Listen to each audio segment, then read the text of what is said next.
হাসপাতালের বার্ন ইউনিটে যান, আগুনে ঝলসে গিয়েছে যে সমস্ত মানুষের দেহ, তাদেরকে ভর্তি করা হয় হাসপাতালের বার্ন ইউনিটে। ওখানে গেলে দেখবেন যে তারা কিভাবে চিৎকার করে, সারা দেহটা ঝলসে গিয়েছে, জ্বলে পুড়ে ছারখার। রক্তের মধ্যে একটা উপাদান আছে প্লাজমা, এটা ঠান্ডা করে ভিতরে ঢুকাইতে হয়। চিৎকার আর চিৎকার। হাসপাতালে ভর্তি ক্যান্সার রোগীকে দেখে আসেন, আমার তো এটা লাগবে, ওইটা চাই, ওইটা চাই। একজন ক্যান্সার রোগী, ওরে জিজ্ঞেস করেন, ভাই তুমি কি চাও? কই কিচ্ছু চাই না, আমি খালি বাঁচতে চাই। আমি অনেক কিছু চাই, কিন্তু ক্যান্সারে আক্রান্ত রোগী কি চায়?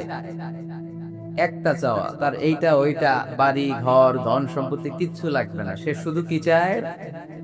বাঁচতে চায়। এজন্য বেঁচে যে আছি, এজন্যই পড়তে হবে আলহামদুলিল্লাহ। বাবু তুমি যে বাঁচিয়ে রেখেছো, বেঁচে আছি আলহামদুলিল্লাহ। এজন্য সব সময় আলহামদুলিল্লাহ পড়তে রাজি আছেন তো? কারণ হিউম্যান